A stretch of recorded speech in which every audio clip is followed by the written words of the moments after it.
And we're live. You're listening to Interchain FM, a podcast covering all things blockchain interoperability. If you're seeking alpha in the cosmos, look no further. I'm your host, Chango Unchained.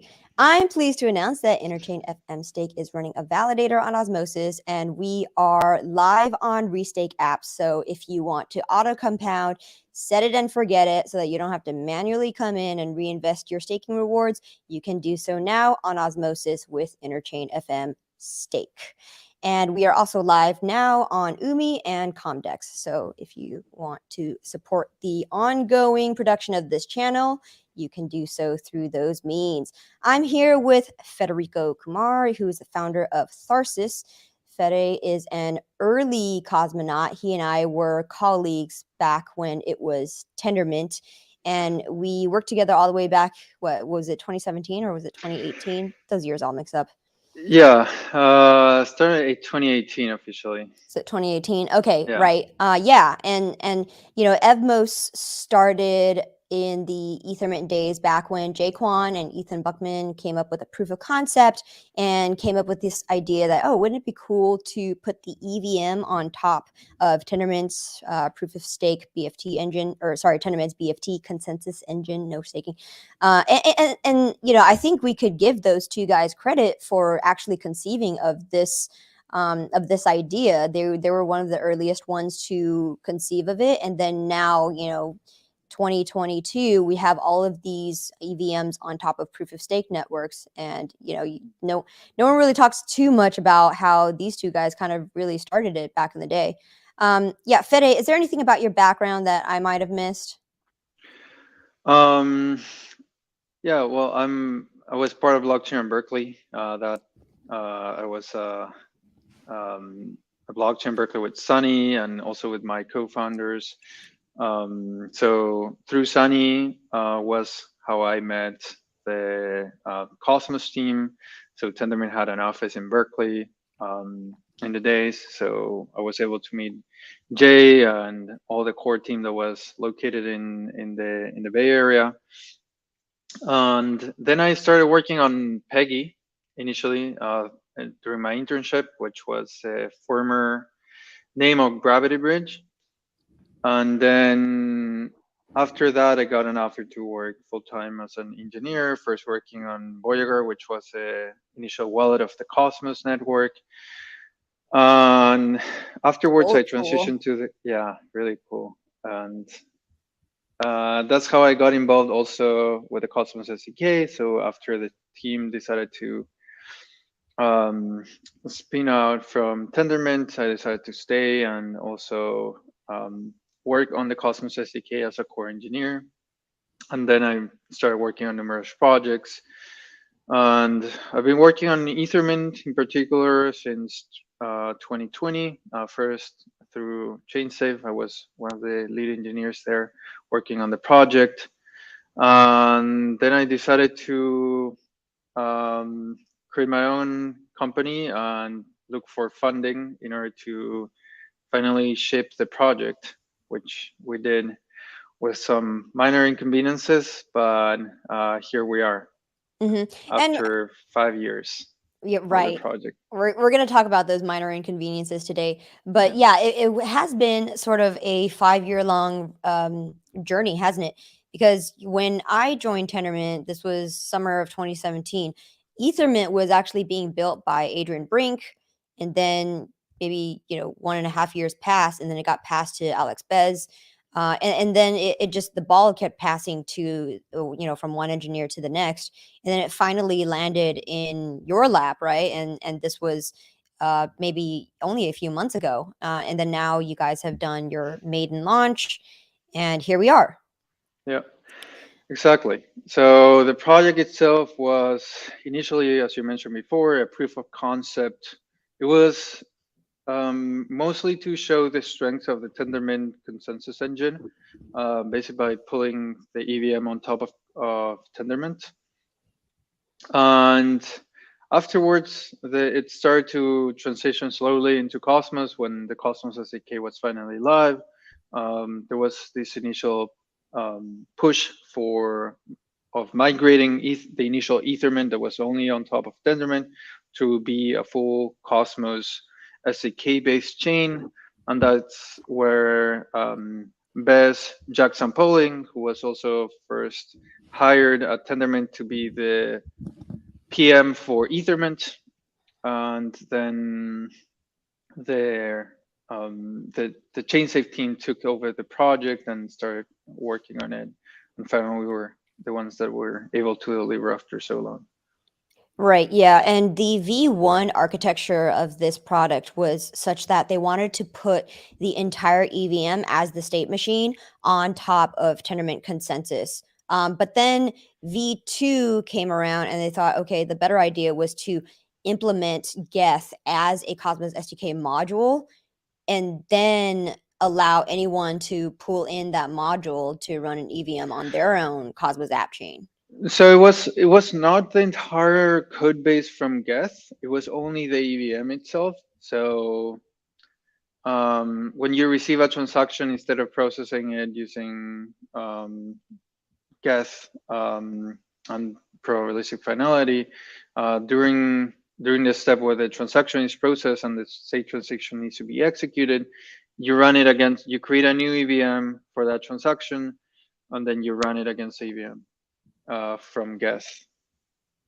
You run a new EVM instance? Yes, yeah. So in every transaction, every transaction, a new EVM instance is created with a block height, with a block hash, etc. It's the same code, but it's only that it passes new parameter. Geth also uses it in that way. So a new instance is created whenever there's a state transition. Okay. Do you know how this is done in other EVM blockchains like Avalanche or Solana? I'm not very familiar with the exact details of the implementation, but so Polygon also uses a fork of geth, but the EVM itself is pretty much intact. And what we also are trying to push forward during this year is that because we see the EVM as a product, it can be further improved. So Aragon was the first push to improve the geth architecture, but making it more performant. But we also want to make improvements to the EVM so that we're also able to stay up to date with the latest engineering practices, and also be able to compete more shoulder to shoulder with Cosmos and newer VM architectures.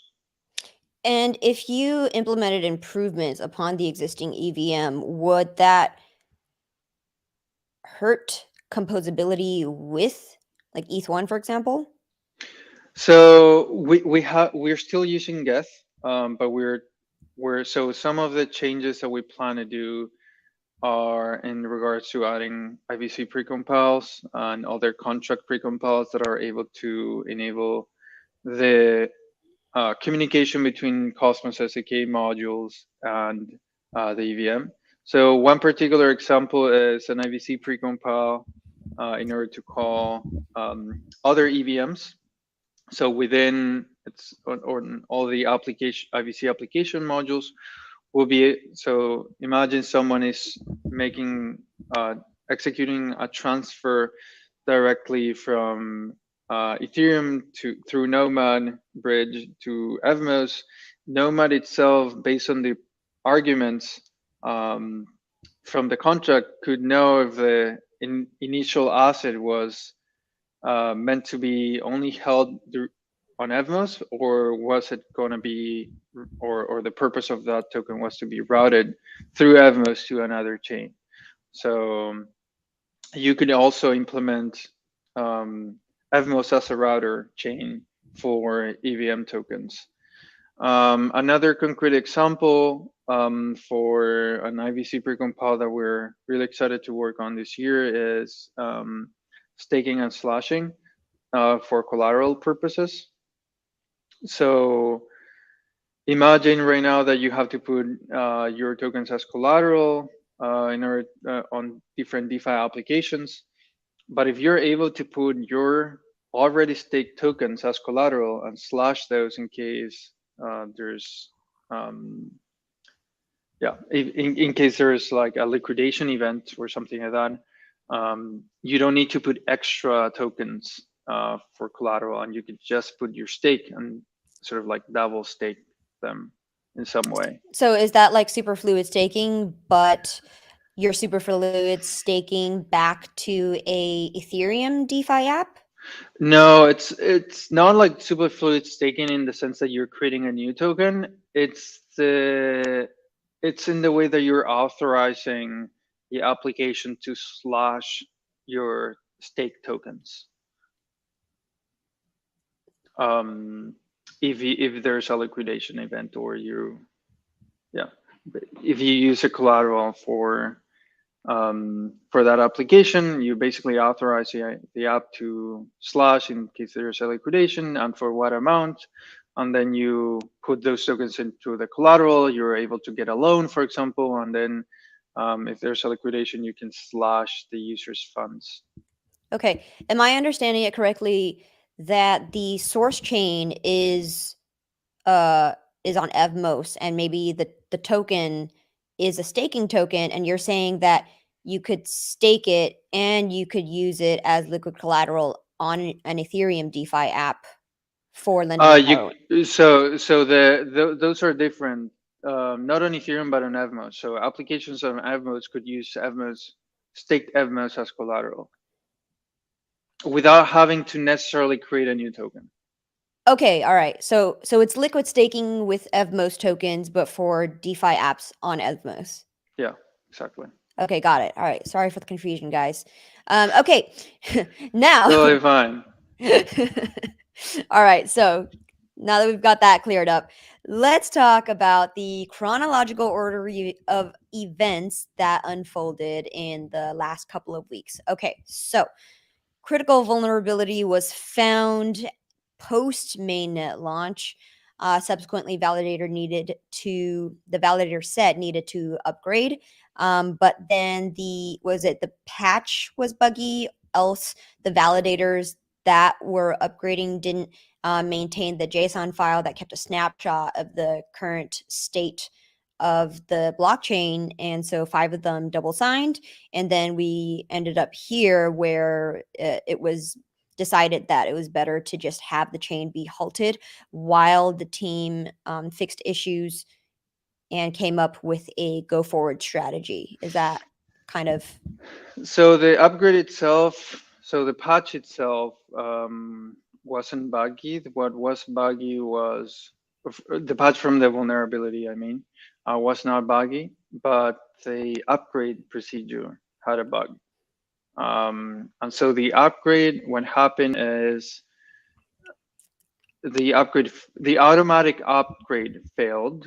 And so as soon as we saw that, we published a new version. That version was the one that had to be manually downloaded by all the validators that were running the network. But because some of them were unavailable at the time, because they were expecting the automatic upgrade to happen naturally, some of them were not available. Some of them forgot to upgrade to the latest minor version before the upgrade.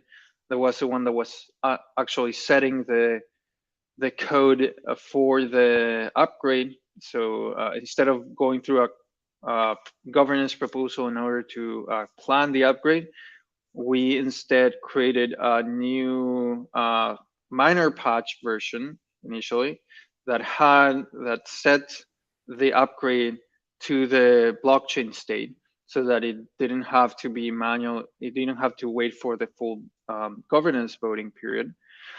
And so some of them forgot also to download that patch, so the automatic upgrade for them didn't work. And so they had to go back to the previous version, update, and then get that into the state of the blockchain by resyncing.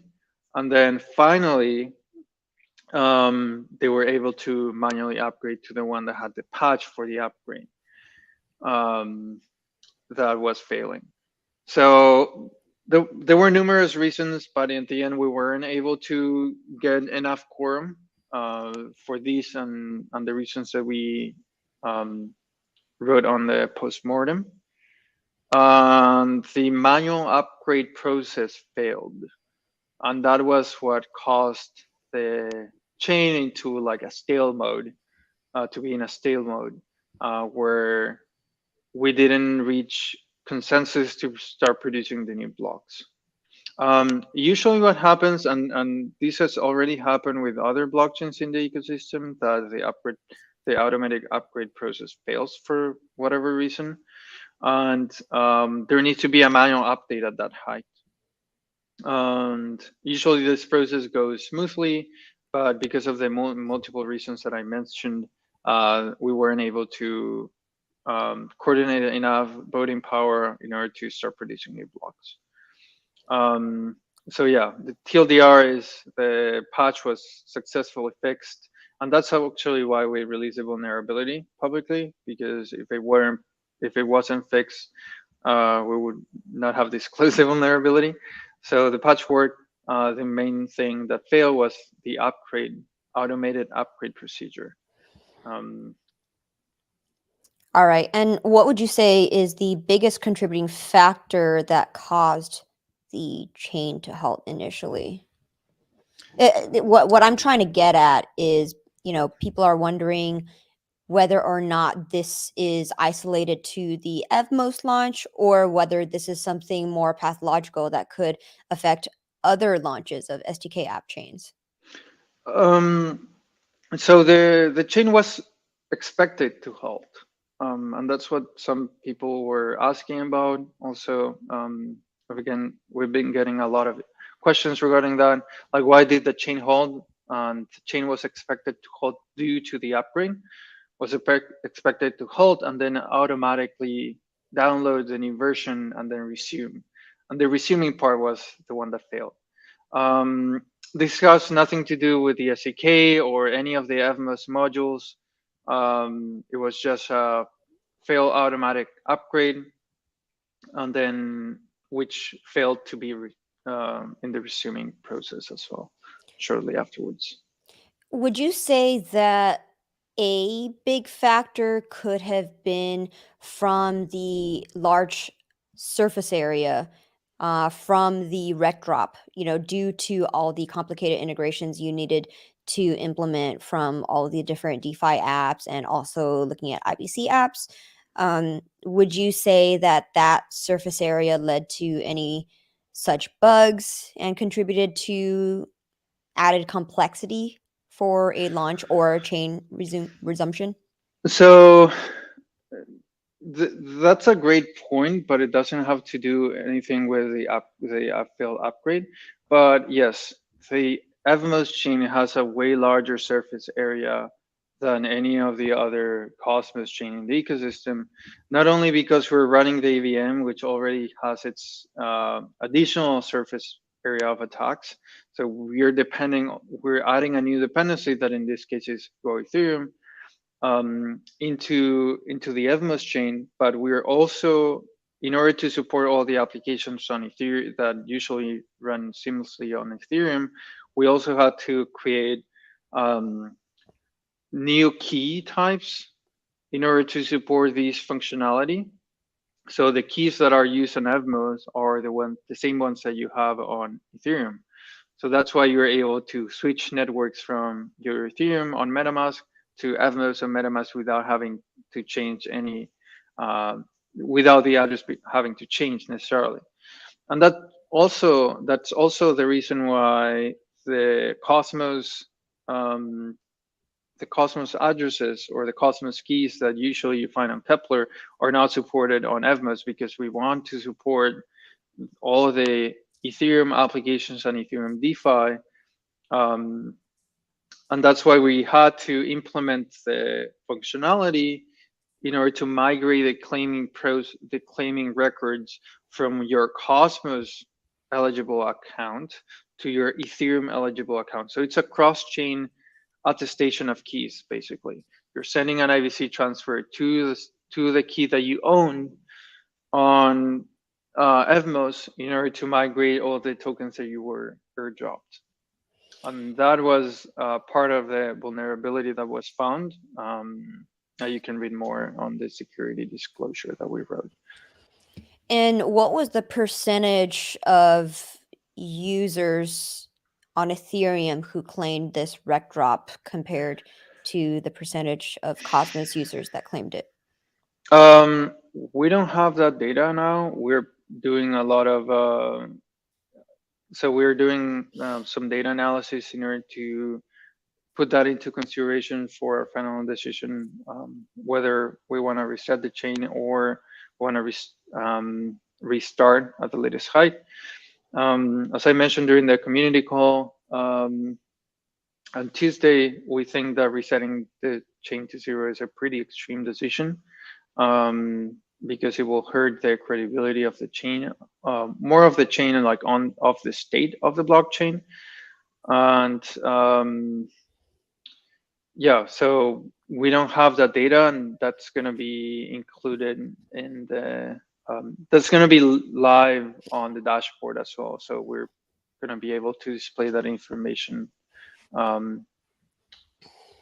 Yeah, you're in a really tough position right now because I would speculate that a very small percentage of Evmos users are from Ethereum, and most of the users that have claimed the Rektdrop are Cosmos users. You know, actually, like historically, we like as cosmonauts, Cosmos dApps, we've had a hard time onboarding a lot of the Ethereum DeFi power users into Cosmos until as of late. And so most of the people paying attention to Cosmos right now are people who already sort of believe in this vision. And so, yeah, like in retrospect, was the benefits from, integrating so much of the Ethereum ecosystem, yeah, and trying to onboard them into Cosmos in this way, did it outweigh the cons? I don't know. And another thing is, the difficulty of your situation cannot be understated. All right, you like restart the chain at the current height, 58,700, or restart from zero. What happens if you restart from zero is you effectively reorg everyone out of existence. You reorg all the real world financial transactions that have happened. So, if I leveraged my OTC network and said that I'm going to give you real money because Evmos didn't have a private sale or anything. So I'm going to give you thousands of dollars so that I could buy Evmos from the OTC market. And then that transaction's already been made. So if you restart from zero, someone stole from me, right? They're not going to give me my money back, and they have no recourse. If you start from 58,700, block height 58,700, then all the people who still haven't been able to stake or claim their Rektdrop kind of lose out based on diminishing returns from the staking APY. So who do you choose to lose, right? Like you're kind of in this weird position where we have to pick winners and losers. Yeah. Keep in mind that there were only 4 days worth of rewards, because as opposed to the Cosmos Hub, we distribute the staking rewards on like every day at the same time. So that's why it's different than, like, a lot of people were saying, oh, I'm losing all these rewards, but in fact there were like only 4 events where the rewards were distributed, which was in each of these sequential days after mainnet launch. So in terms of like rewards that were distributed, was like only 4 times. In terms of amount of tokens distributed and to whom, that's something that we need to also do some more data analysis. But that's also expected in a way that, well, people were, I mean, the airdrop, the claiming process didn't start until a day after the mainnet launch was live, because we set the claiming start period to be like 1 day after mainnet launch. So the only ones that would be able to benefit from the staking rewards were the ones that were like during those 3 days as opposed to 4 days, um, when the claiming period was live. Yeah, And yeah, sorry, I would like to understand more about what were the sort of conversations that happened inside your war room. I'm sure they're heated. If I were part of that conversation, I would think that the benefits of restarting from height 58,700 is a little less costly in terms of collateral damage than restarting from zero. yeah, And it's and for that's the what reason the of not reorging out the people who have made real world transactions. and that's what we also shared during our last community call, is that unless we found like data that it's extreme, that basically changes entire distribution of the token and is able to change our token model completely because of these 3 days, where rewards were distributed, we're most likely gonna be re resetting or like restarting the chain at the latest height. Um, so yeah, yeah, I agree with you. It's a pretty extreme measure, and so far we haven't been able to find data that supports this case. As I mentioned, also it was only 3 days worth of rewards that were distributed in 3 different events, as opposed to 58,000, more than 50,000 blocks. So there were 3 as opposed to 58,000 epochs.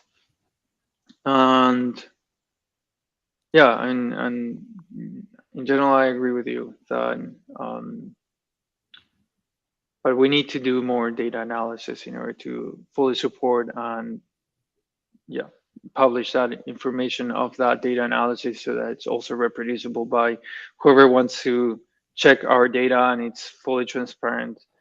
The decisions that were backing, or like the arguments that were backing this decision as well.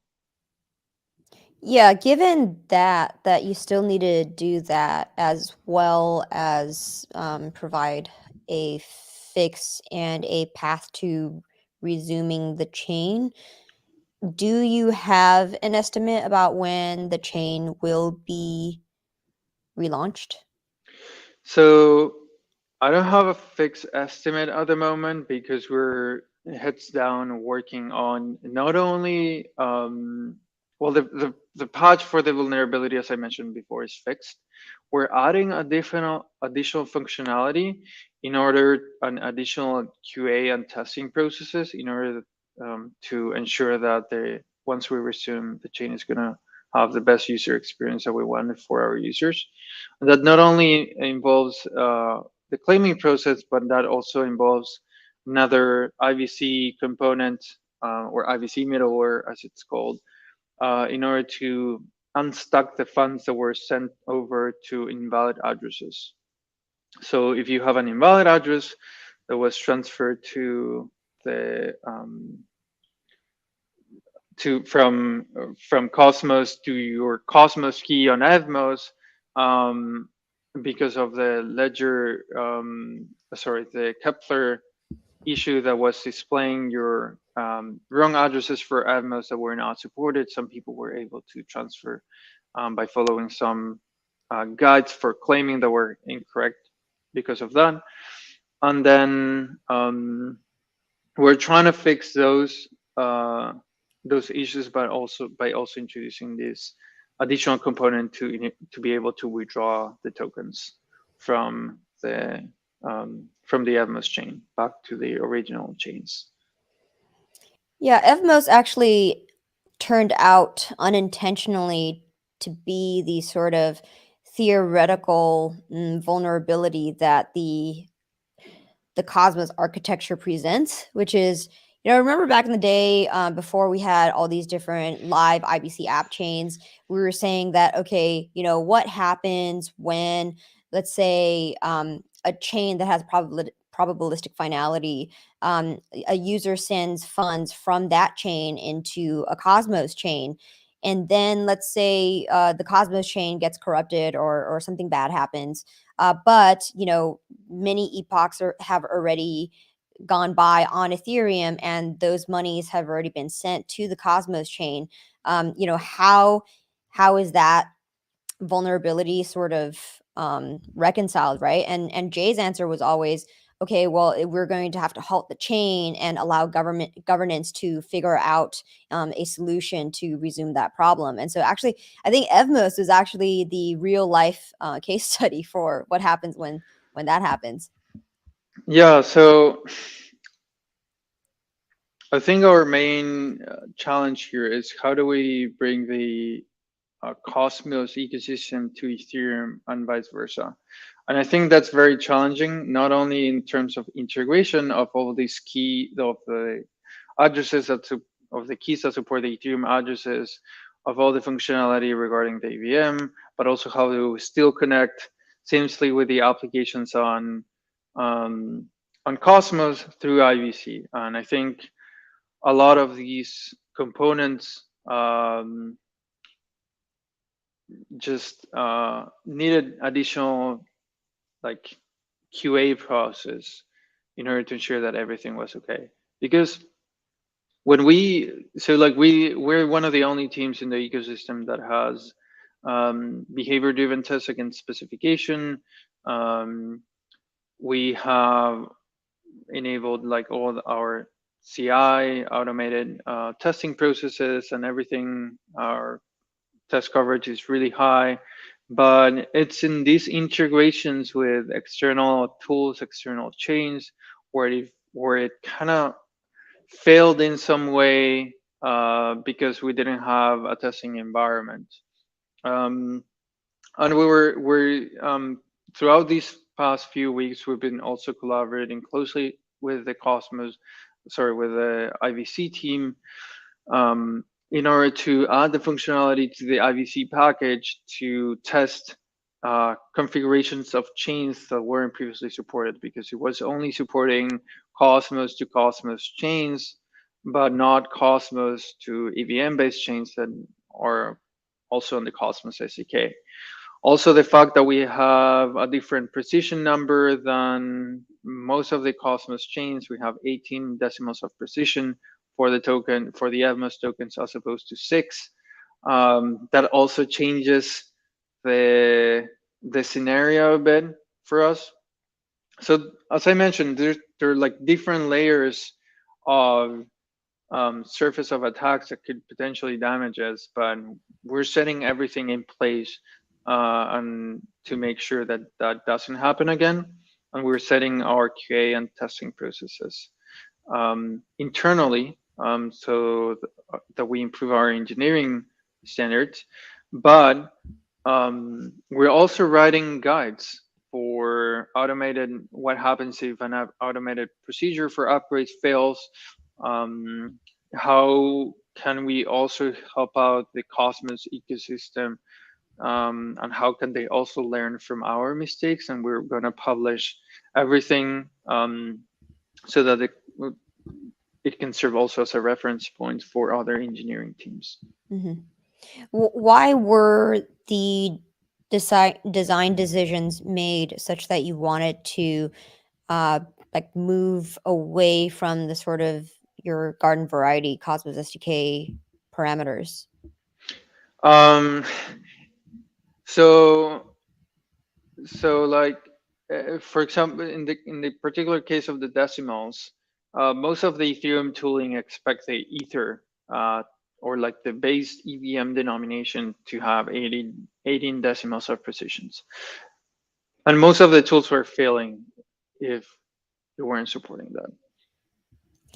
So you're right. Is a lot of the problem coming from wanting to be sort of more closely compatible with Ethereum? With Ethereum tooling, because we in order to fully support all the Ethereum tooling, they expect they're not built in a modular way as the Cosmos SDK, because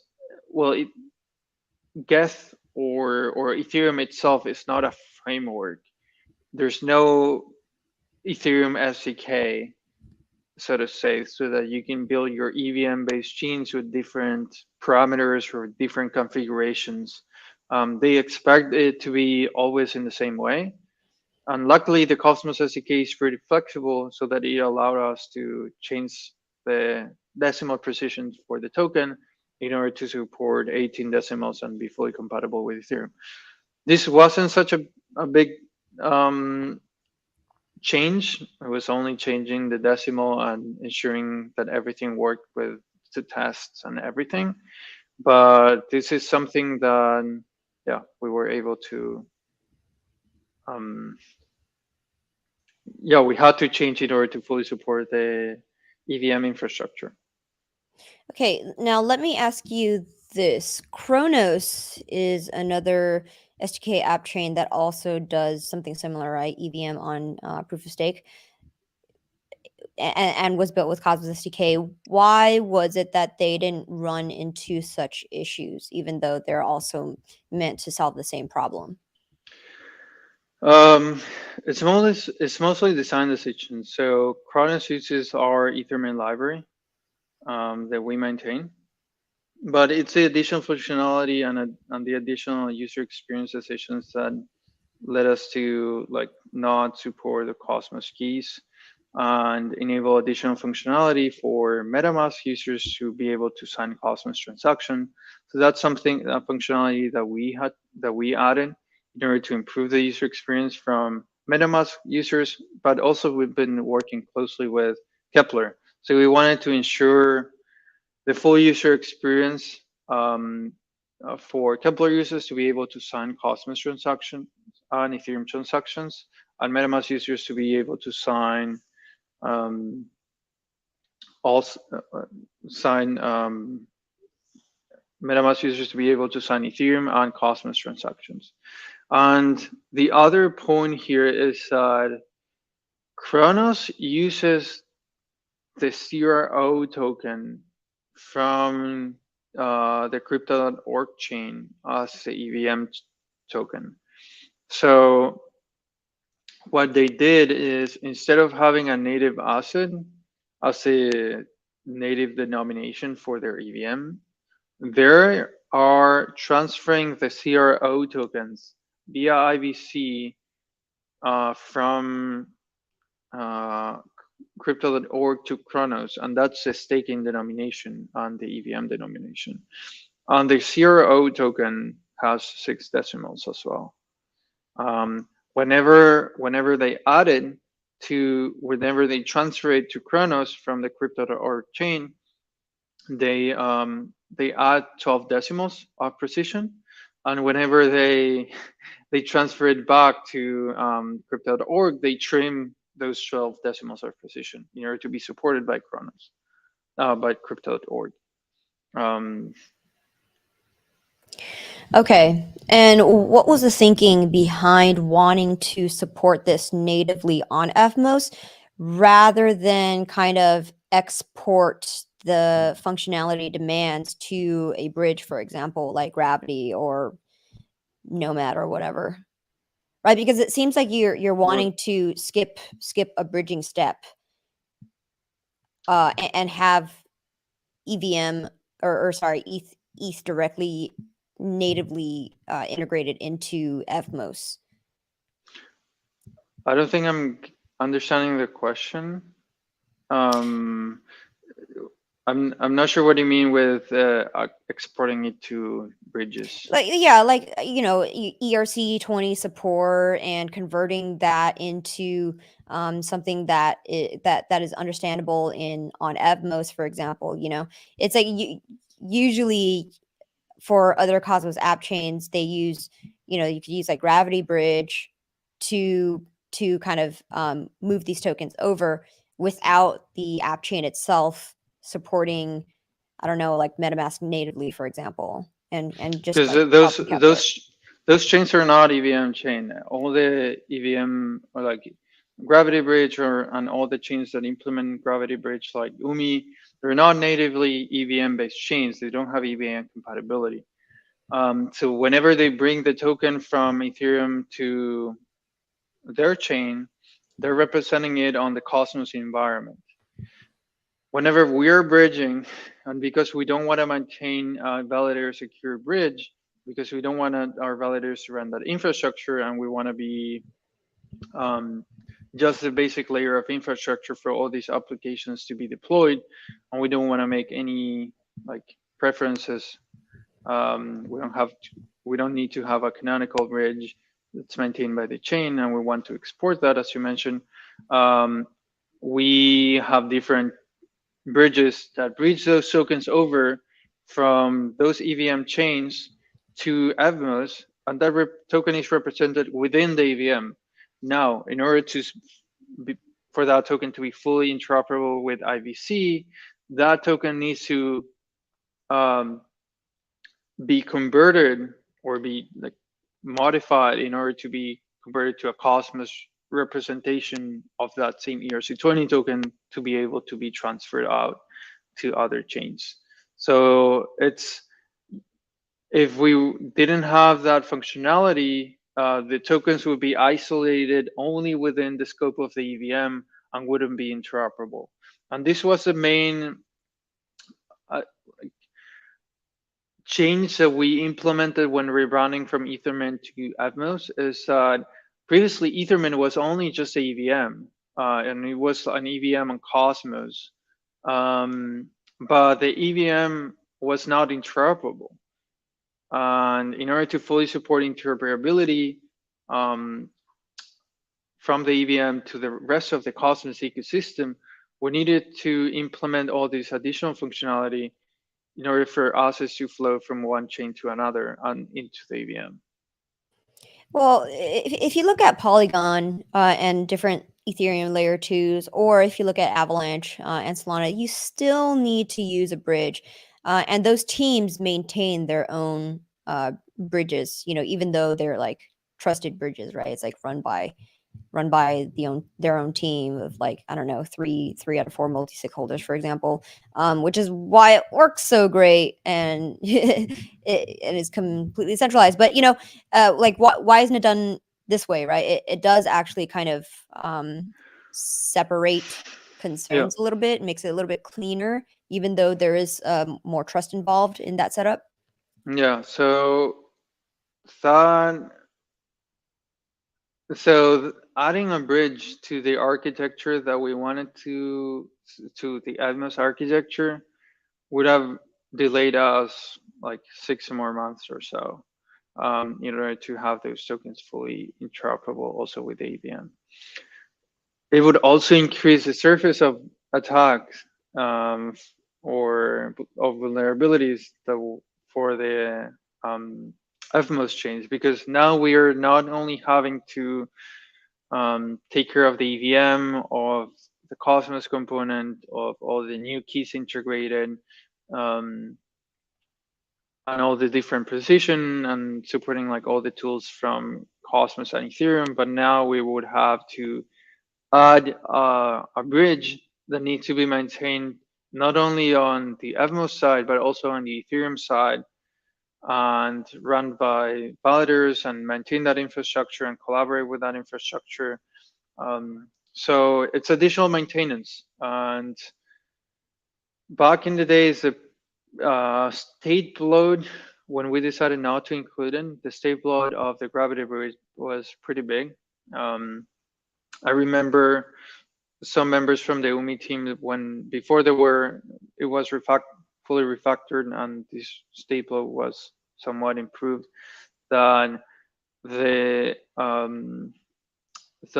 grew in the orders of 300 gigabytes per week or something like that.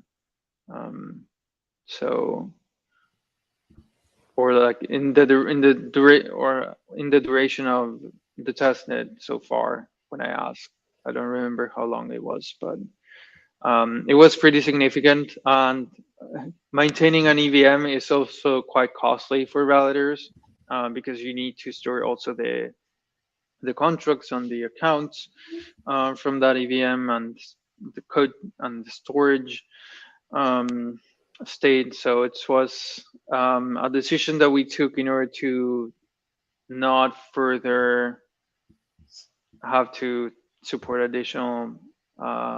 additional volume for the validators and the node operators. I do like simple designs, like keep it simple, stupid. That methodology, because when I think about a chain supporting multiple different signature schemes, something like Axelar, for example, its entire function is to act as a bridge, and then to do that on top of having EVM smart contracting functionality. I just wonder what implications that it could have for future performance concerns, right? Like what happens in the future? You have like hundreds of dApps running on Evmos, and it's doing these conversions natively, right? It might, the overhead might get pretty expensive, I would think. Yeah, so running a bridge, like for example, that's the main reason why we decided not to run the gravity bridge. But in order to, and that's why we're adding like the IVC precompile, so contracts can directly call IVC and directly handle that from the EVM and be able to communicate with the IVC module and transfer those ERC20s out. And yeah, but that needs additional steps, that is registering a canonical token for like a token pair, so that a coin denomination can be created with the right contract. And that is also approved by governance. And yeah, so maintaining this additional step is not expensive as running a full bridge, because with a gravity bridge, the validators need to submit their attestations on chain.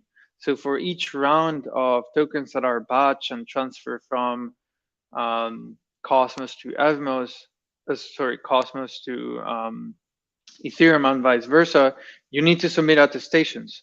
And because IVC++ is not currently available, those attestations are made in the form of transactions. You're sending transactions, you are doing basically another consensus round to attest that you've seen an event. And that pretty quickly bloats the state, because if you're sending a lot of transactions, you need to perform attestations for them on the Cosmos side as well. Okay. So this doesn't require additional step in terms of attestations or anything. Okay, and attestations meaning in order for one chain to understand what has been verified on or transacted in another chain and put into a block, you need people to attest to seeing that happen. Yeah, so 2/3 of the validators from the gravity bridge need to basically attest that they've seen an event on Ethereum in order for that to be considered final. So Right, that's what happened right. with pseudo finality in particular. Yeah, and that's the entire like way of converting probabilistic finality into a BFT finalizing sense. Okay, then what's the idea behind working with Nomad, the Ethereum bridge to Cosmos? So Nomad has been really supportive, and they have a really strong team working on. Smart guys, bunch of big brains.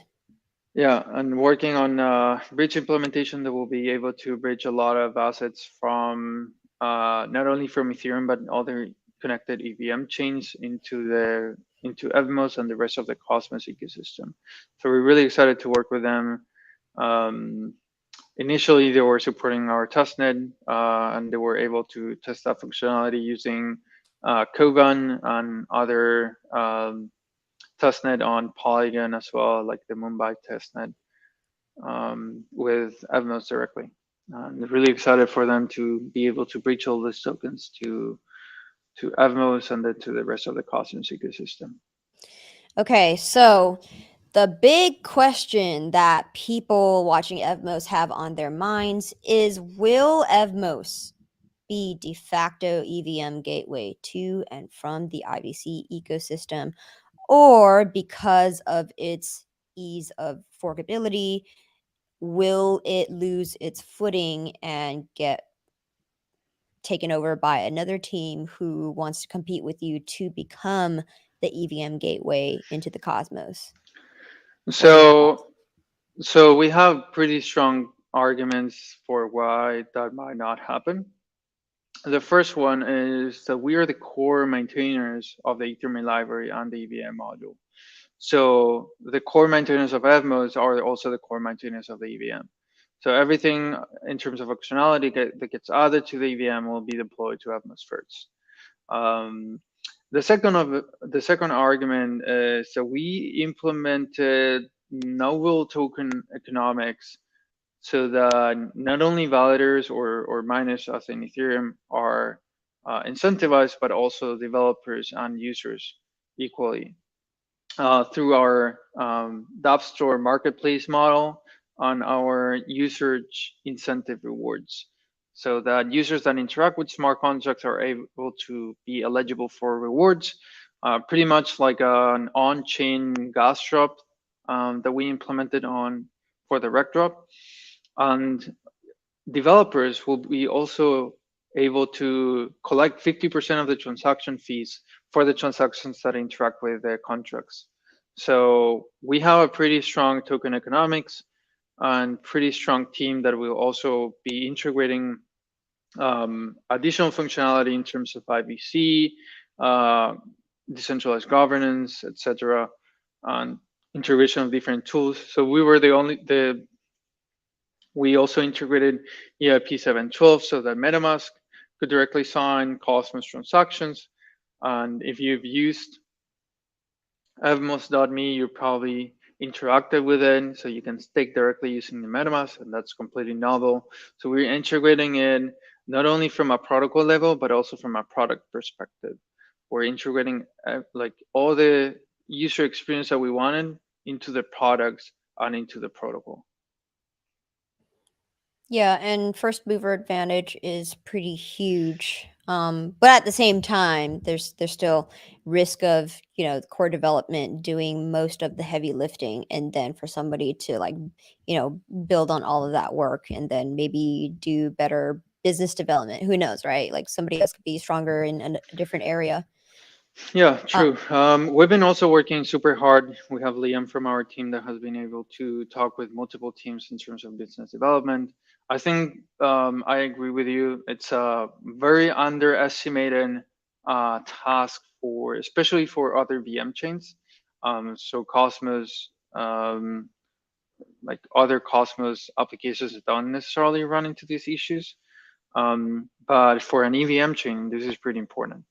And having a really strong business development team is also going to be crucial, and that's why we're also hiring additional biz dev people to able to support us. But Liam is doing an amazing job in talking with different protocols already. Avi is already deploying on Evmos, and we're also talking with other blue chip projects that will be able to start testing their integrations again Evmos once we resume.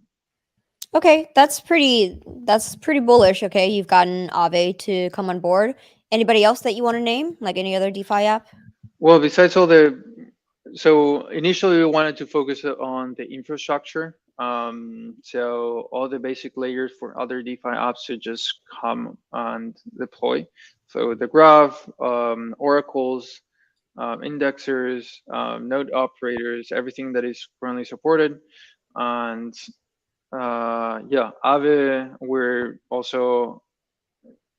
we also have like additional indexes and AMMs for stable coins and for other forks of popular EVM, popular dexes on Ethereum, like Balancer and Uniswap.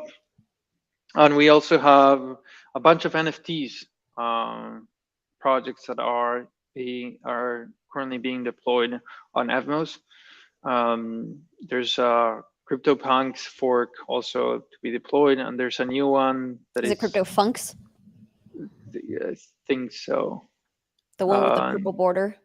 yeah, and then you also have like a new ape that is specifically targeting Cosmos, the What, Cosmos space ecosystem. apes? What are you talking about? I think so. I Space haven't. apes? Yeah, Cool. it's really cool. I can share it afterwards.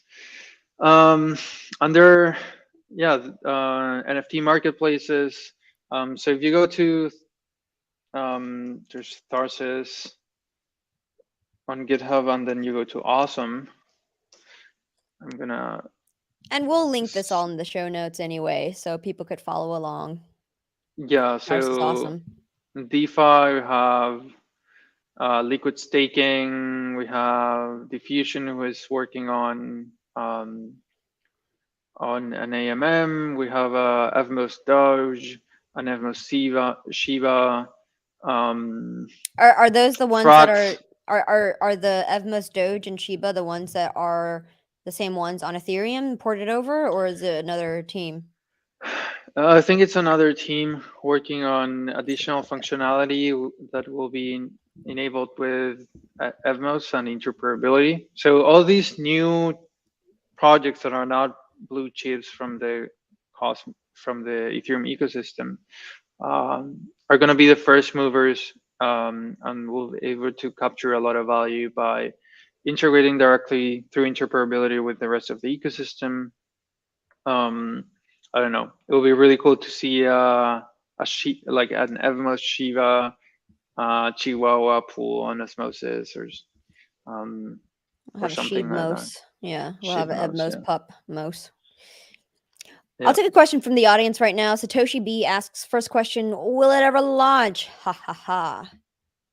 Yeah, we're working towards the improvements and testing. So we today we finished all the tests for the IVC withdraw logic. So users that had transferred the tokens to Evmos and got their funds stuck because of the address that was incorrectly displayed on Kepler will be able to send an IVC transfer and claim those tokens back to their original address that made that transfer.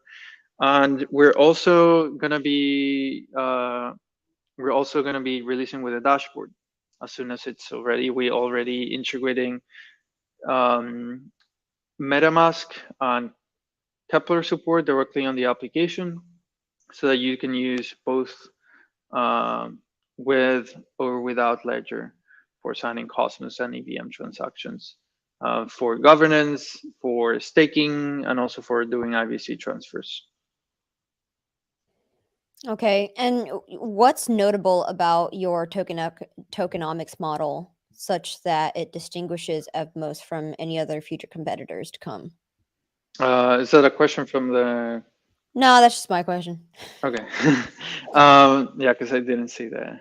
Yeah. Yeah, so the main one is we are creating a positive reinforcement cycle between users and developers.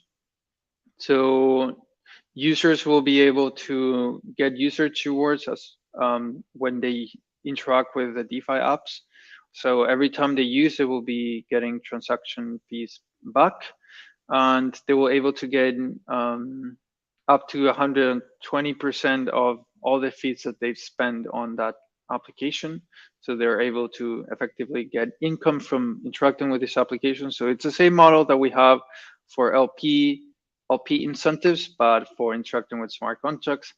And so the more the user interacts with the application, the more fee they spend, on the with the app, and those half of those transaction fees will go directly to the developers, and this will attract more developers and more users, and users will continue integrating with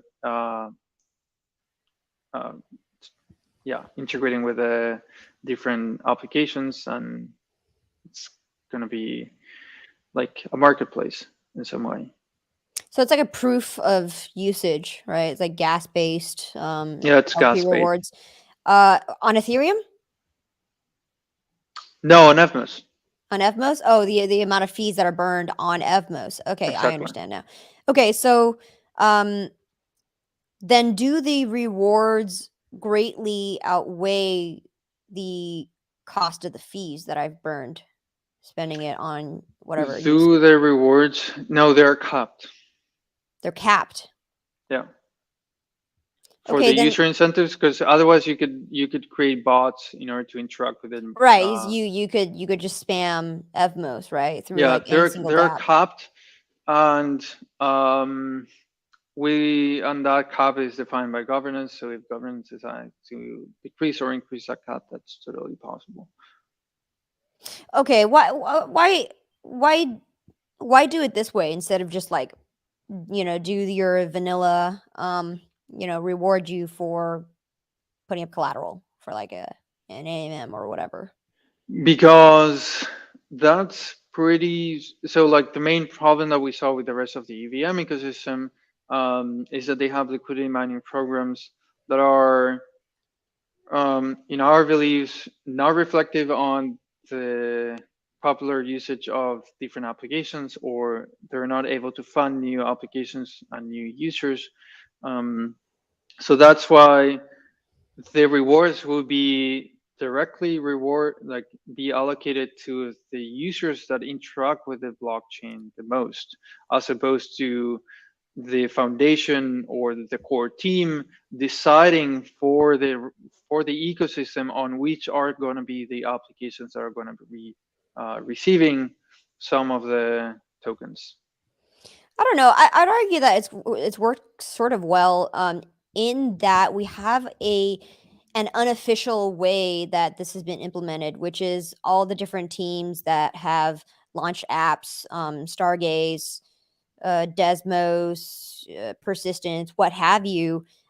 They've all rewarded various engaged participants in the Cosmos through their airdrops, and so it's just Yeah. kind of done in this sort of We unstructured, like already do unofficial way. that. We already do that with our airdrop, but this is a long running, and hopefully it's going to be well sustained through the interaction of the users directly with the protocol.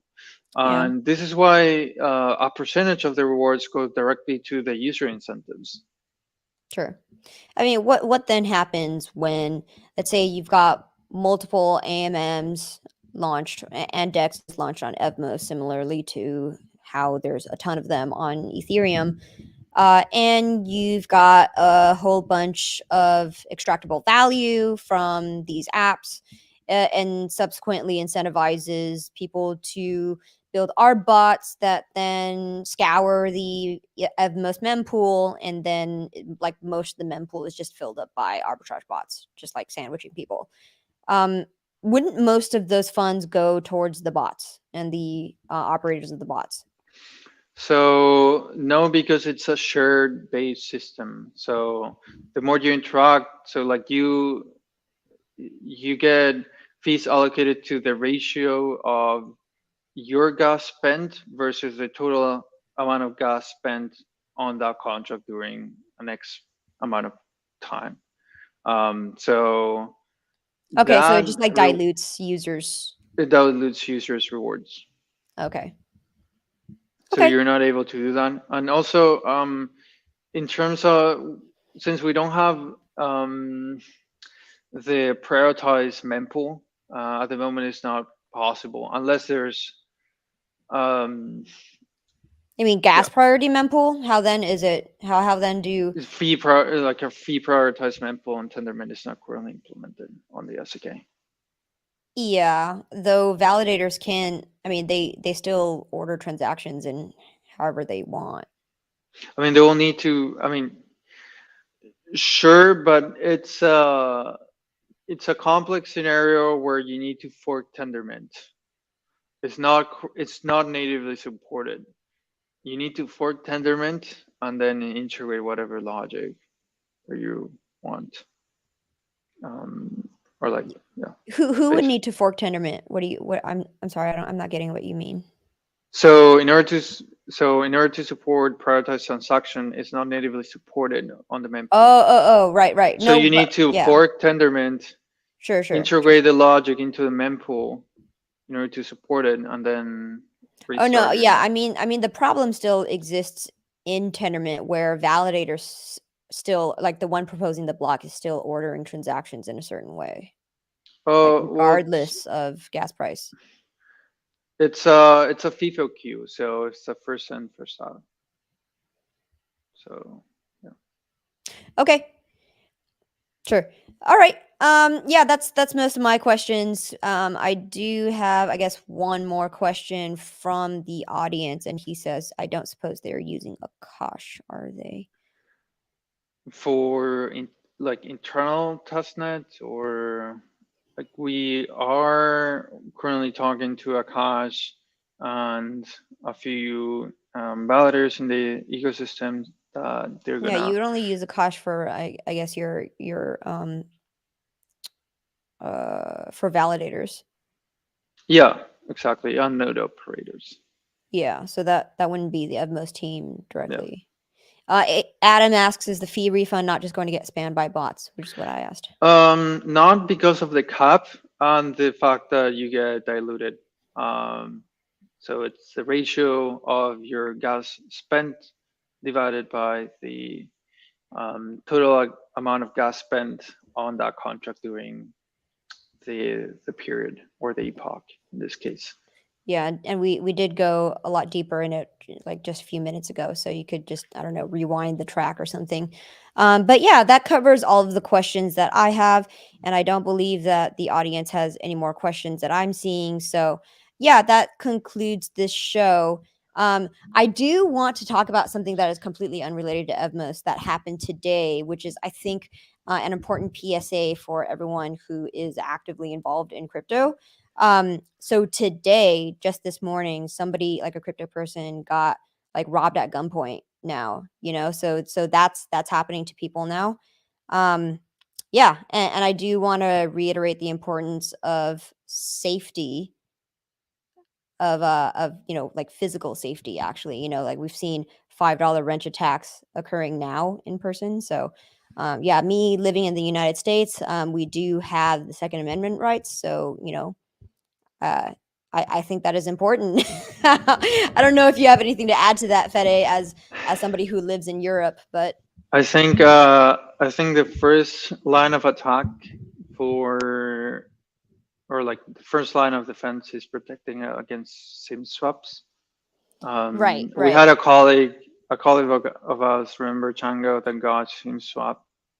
And if you're not using a proper password manager, or a tool that protects your passwords across different applications, they might be able to access your keys. So that's the first, that it's not directly like in terms of physical security, which is also really important. But yeah, a lot of people try to swim swap you these days. yeah, sure. I mean, there's always that, which is less harmful than if somebody were to actually physically come in and threaten you physically, right? And then get you to give up your crypto or whatever. But yeah, that happened today, and it's somebody that I know, and that actually is very alarming. And so yeah, I don't know. I am all for Second Amendment and self-defense with guns. so so yeah, given that, like, yeah, crypto people in the United States should at least get concealed carry, and own something like that in your house, like I do. Okay, all right. Awesome. Anything to add to that? Um, no, not personally. Yep. Yeah, satoshibee says French crypto influencer Power Hasher got a visit at its place as well. $5 wrench attack. Yeah, that stuff is happening. So, yep.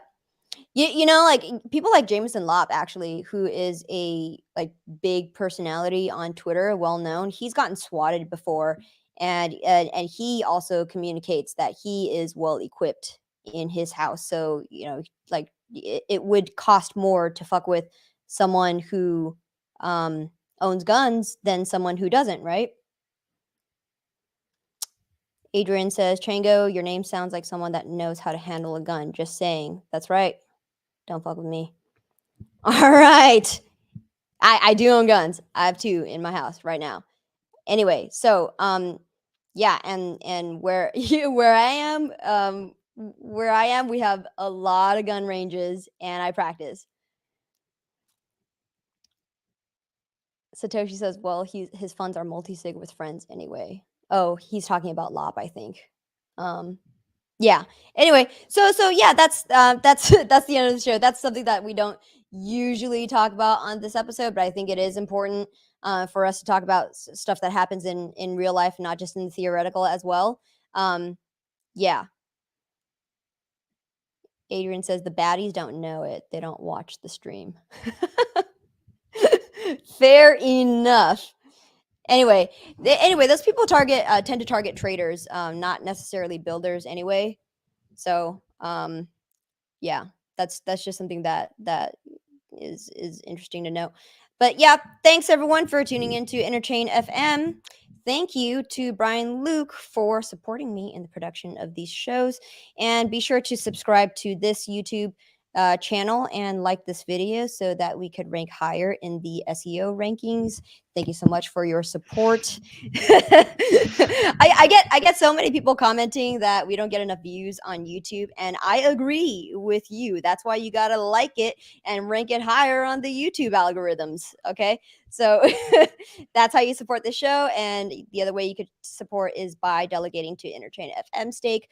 I work with a team in Singapore called RockX, and they are operating the Interchain FM stake node. So that's how you know it's great. They're like an institutional grade proof of stake validator. So everything is up to par, 99% uptime and more. And we give you 100% insurance in case we do go down or you do get slashed. So please support this channel by delegating to us there. Next Thursday, we're talking to Tegan Klein from the Graph. We did allude to some of the partnerships Fede and the Evmos team is doing with the Graph.